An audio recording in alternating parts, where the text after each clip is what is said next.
Fala, seus nerds! Bem-vindo ao Universo Entre Parênteses.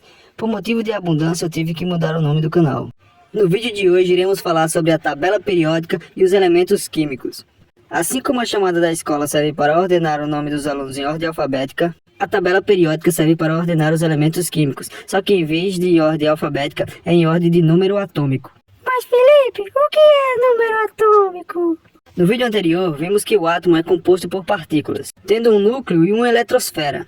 Na eletrosfera, ficam os elétrons de carga negativa, e no núcleo ficam os nêutrons que não possuem cargas e os prótons de carga positiva.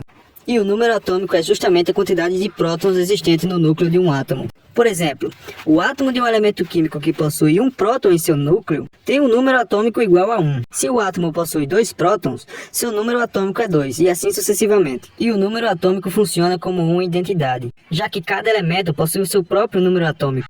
Caso a quantidade de prótons seja alterada, o elemento passa a ser outro. Atualmente são conhecidos 118 elementos químicos, que estão em ordem crescente de número atômico. Eles estão distribuídos em 18 colunas verticais que vai de 1 a 18 da esquerda para a direita e 7 períodos horizontais de 1 a 7 que vai de cima para baixo. O período indica o número de camadas eletrônicas de cada elemento.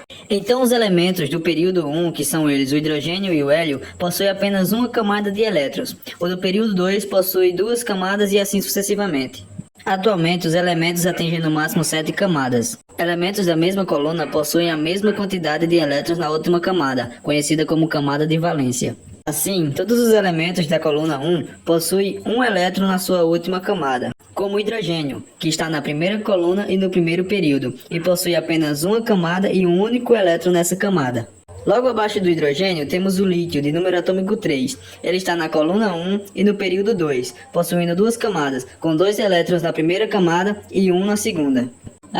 E em seu estado fundamental, os elementos possuem a mesma quantidade de elétrons e prótons. Da coluna 3 à coluna 12, os elementos poderão ter 2 e 1 elétron na última camada.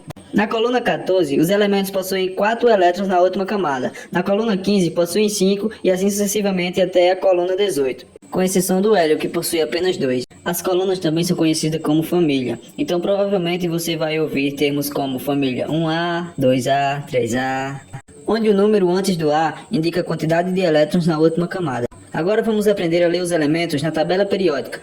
Todo elemento vai ser representado por um símbolo, que pode ser uma letra maiúscula ou uma maiúscula seguida de uma minúscula. Logo abaixo temos o nome do elemento, sua massa atômica e em cima no canto superior esquerdo temos o número atômico. A tabela está dividida entre metais e não metais. Logo na primeira coluna temos os metais alcalinos, com exceção do hidrogênio, claro, que é um ametal. Esse danadinho fica se escondendo aí. Na última coluna temos os gases nobres, elementos que já estão estáveis no seu estado fundamental, ou seja, eles não precisam se ligar a outros elementos para atingir a estabilidade. Na tabela periódica também temos a ordem de eletronegatividade, ou seja, o amor por elétrons, a afinidade por elétrons, o desejo de possuir elétrons. A eletronegatividade segue da esquerda para a direita e de baixo para cima, excluindo os gases nobres que já estão estáveis. Então o mais eletronegativo é o flúor e o menos eletronegativo é o francisco, quer dizer, o frâncio. A eletronegatividade é inversamente proporcional ao raio atômico, ou seja, enquanto um cresce, o outro diminui. E o raio atômico é a distância do núcleo até a última camada, a camada de valência. Como o raio atômico é oposto à eletronegatividade, a ordem vai da direita para a esquerda e de cima para baixo, com o hélio sendo o menor elemento e o frâncio sendo o maior.